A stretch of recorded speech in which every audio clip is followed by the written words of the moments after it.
Okay, in this sonic look at the Olegtron 4060mk2, I'll be using two of the devices, and I'll use them in some different senses to show you the versatility of these machines. I'm using my one module for this as a sound source, which is the 2 HP Pluck, which is a string synthesis module. And I have to say it's one of the more underrated modules out there. What you'll hear in the first variation here is just the straight audio signal. It is actually going through the disting 4 for a little bit of reverb, and that reverb has some, the size of it, I believe it has some modulation from the qubit chance module.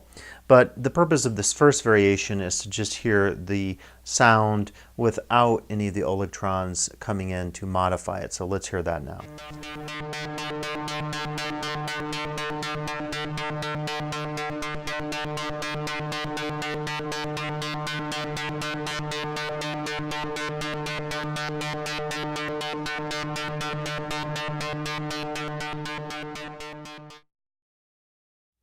Okay, the next variation then, you just hear the pure sound. I'm going to use the CV potential of one of the Olegtrons, this one here, and this is a patch I've been using for a while actually. Doesn't really matter. As you discover with these devices, you can't really go wrong in terms of patching something that will give you some interesting variation either in terms of the sound or the CV. And actually you could see on the oscilloscope when I did that, it went rather crazy. So what this next one will be is the CV signal coming out of here, again, essentially a sequence type signal that is going into the 1 volt per octave on the same sound module, which is Pluck. So let's listen to that sound.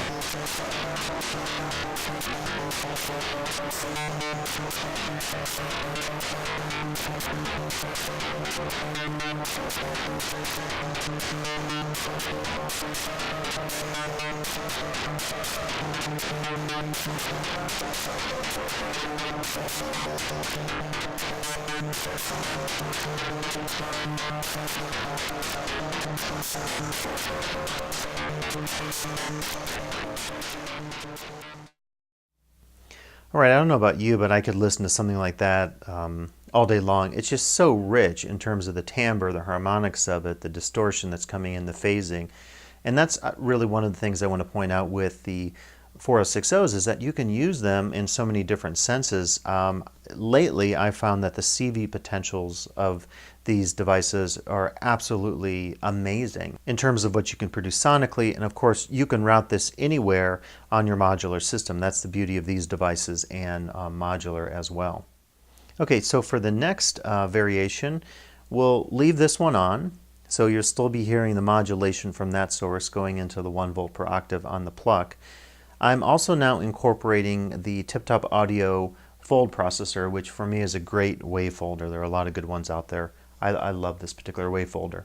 So what we'll do in this case is I have my second 4060, a much simpler sequence here, and the signal's coming out, and then I just have one of your splitters or multipliers, whatever you call those. So I'm just essentially taking this from one signal to two. That is entering into the two CV controllable inputs on the fold processor, the Tiptop, and that is the fold and also the inject CV. So you'll hear some really interesting modulations, and I probably at some point in this will also start tweaking the knobs, because that gets quite interesting as well, just in terms of what's happening sonically and also with our CV signal. So let's listen to that variation now.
All right, as you can see, when we bring in more CV variation via the second 4060, we just get these incredible, if you're watching the oscilloscope here, incredible tones and oscillations.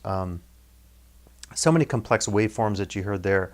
I heard some square wave coming in sort of early in that patch sample. So just for me, again, another indication of how you could use one or two of these.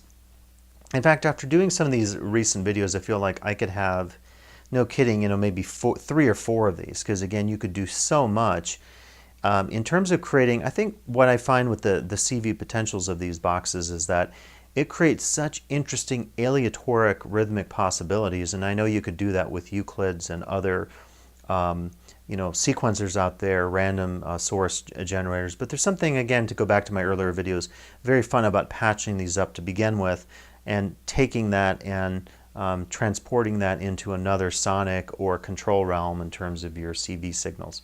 So for the final variation, we'll leave this together here, so that will again be controlling the inject and fold CV inputs on the fold processor, the Tiptop Audio. This will continue to control the 1 volt per octave on the Pluck. Again, you've been hearing the Pluck throughout this entire demo. And I have a splitter on this signal. So one half of that signal will be going to the Pluck, the 1 volt per octave.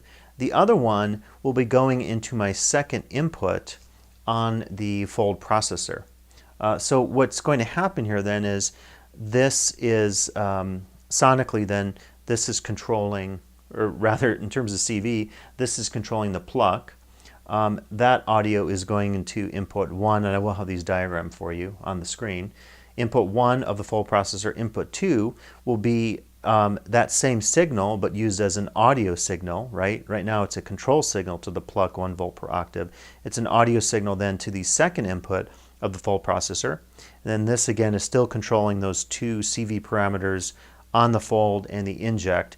And I will modify and tweak the sound as we go through this, because again I think you'll see the greatest and richest complexity here, both in terms of our CV routing with the two Olegtron 4060mk2s and also the sonic side of at least one of these in this particular mix. So let's listen to that variation now.